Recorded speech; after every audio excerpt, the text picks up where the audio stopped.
नमस्कार।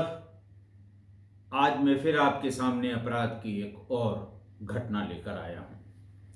आज के अपराध की घटना भी हालिया है, हाल फिलहाल की है। आज का प्रदेश है मध्य प्रदेश। मैं इस बीच में आपको मध्य प्रदेश की कुछ पुरानी और कुछ नई घटनाएं बता रहा हूं। और ज़्यादातर घटनाएं वैसी हैं जो डोमेस्टिक क्राइम की जद में आती हैं, जिसमें अधिकतर पत्नियों द्वारा अपनी प्रेमिका के साथ मिलकर और पत्नियों द्वारा अपने प्रेमी के साथ मिलकर पति की हत्या की गई थी। खैर, ये जो अपराध की आज की घटना है ये थोड़ी सी अलग है। तारीख थी 11 दिसंबर। सुबह सुबह कोई 5 बजे एक आलोक पटेल नाम के व्यक्ति ने थाने पर फोन किया। शहर था अनूपपुर।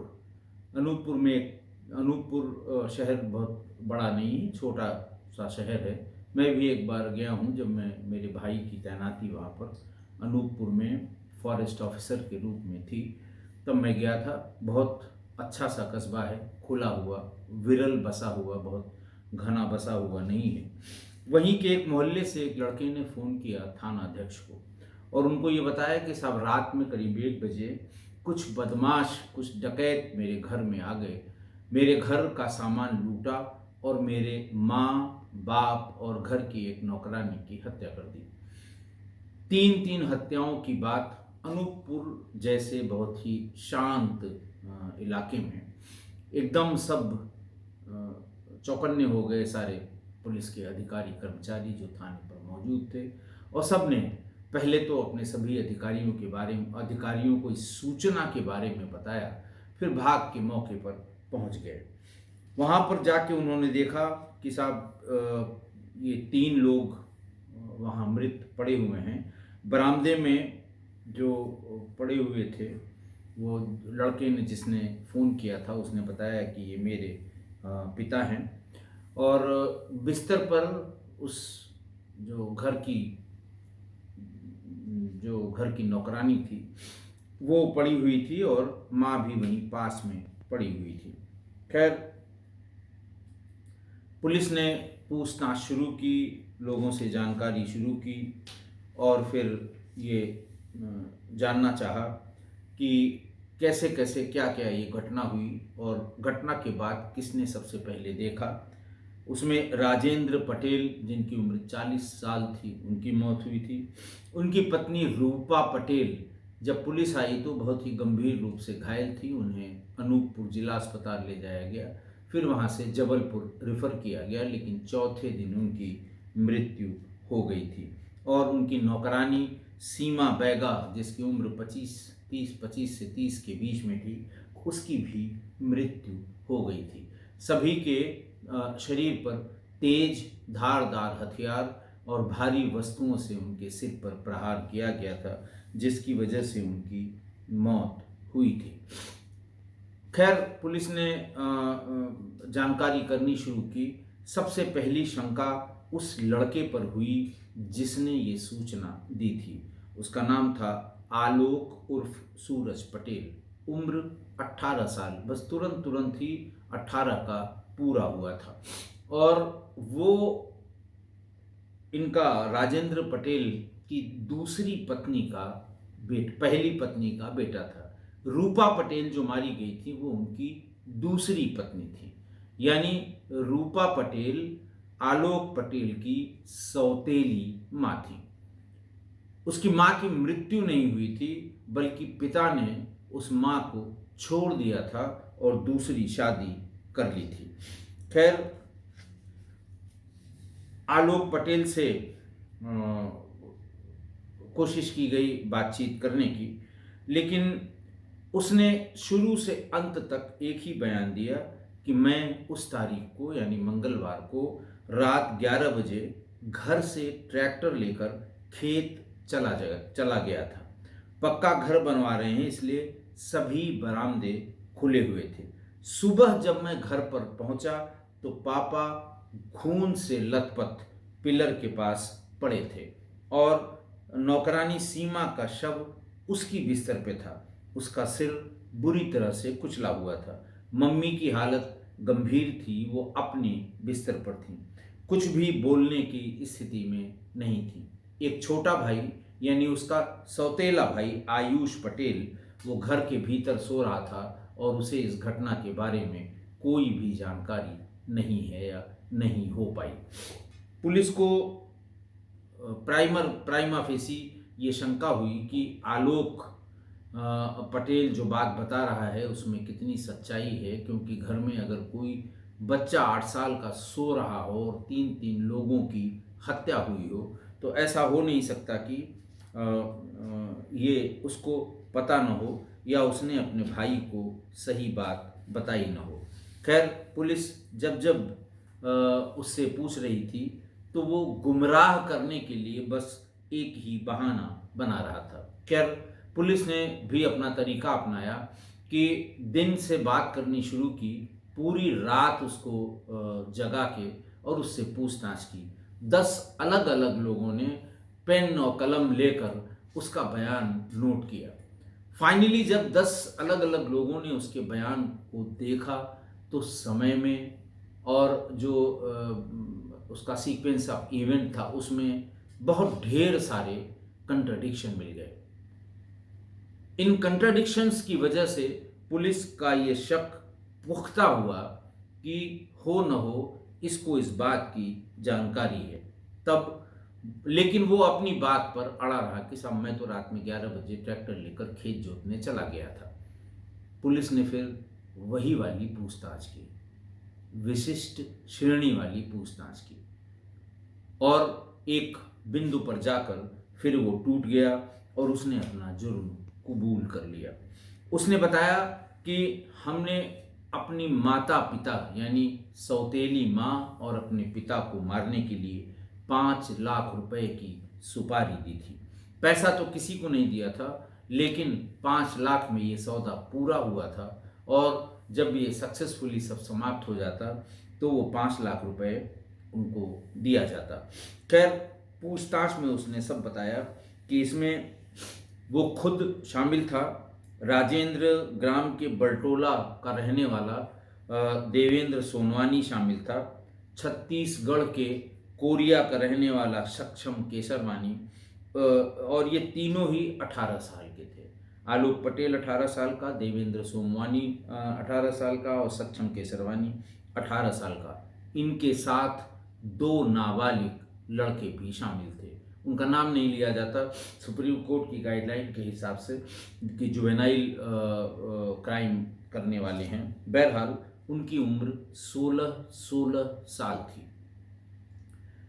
साजिश के मुताबिक पहले से इन लोगों ने तय कर लिया, 4 दिसंबर को इसकी साजिश रची गई कि कैसे कैसे करना है, किसको कितना पैसा दिया जाएगा, कितने में बात तय हुई। सब तय हो गया कि किस तरह से मारना है और ये कहा है कि 2 मिनट के भीतर ही हम लोग मार के वहाँ से भाग जाएंगे। तब आलोक पटेल हल्ला करेगा, गांव वालों को इकट्ठा करेगा और पुलिस को सूचना देगा। ये पहले से तय हुआ था। 8-9 दिसंबर की रात करीब 1 बजे सभी लखनपुर पहुँचे, जहाँ आलोक ने सभी किराए के जो लड़के जिनसे मिलवाना था वो सब वहाँ पर पहुँचे हुए थे। उनके पास कुल्हाड़ी, बसूला, लाठी और सिलबट्टे वाला बट्टा सबके हाथ में था। इसके बाद सोते हुए राजेंद्र, रूपा और नौकरानी सीमा बैगा पर इन लोगों ने एक साथ हमला कर दिया। हमले में राजेंद्र पटेल और सीमा बैगा की मौके पर ही मौत हो गई। रूपा पटेल गंभीर रूप से घायल हो गई। 5 आरोपियों ने कुल्हाड़ी और बसूले से तीनों को बुरी तरह से काट दिया था। सिलबट्टे के बट्टे से तीनों को कुचला गया था, लेकिन रूपा पटेल बच गई। 5वें दिन जबलपुर में इलाज के दौरान उसकी मृत्यु हुई।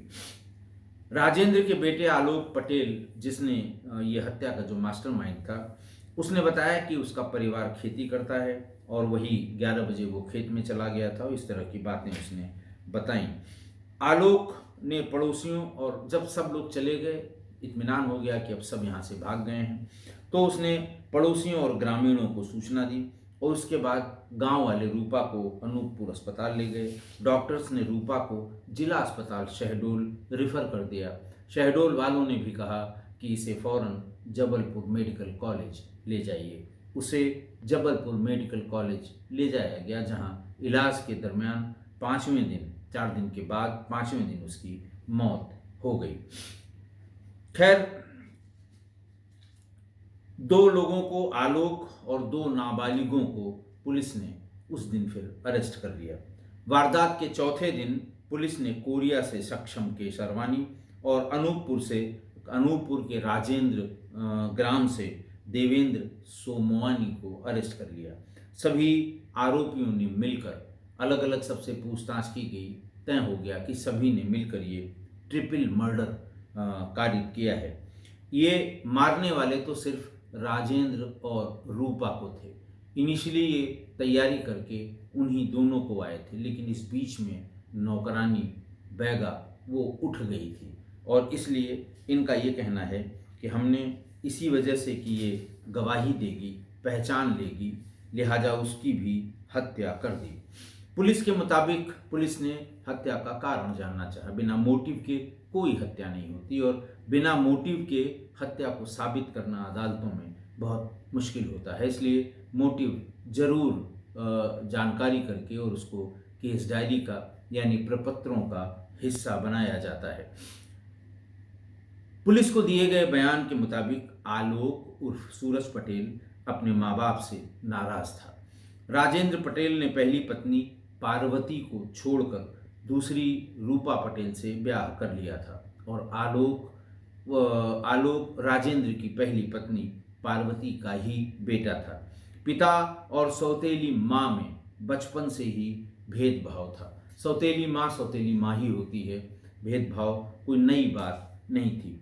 और उसने ये बताया कि वो बराबर उसे डांटते थे, उसके पिता, और ये कहते थे कि जायदाद हम सब छोटे बेटे आयुष को दे देंगे, जो रूपा से उसका बेटा था।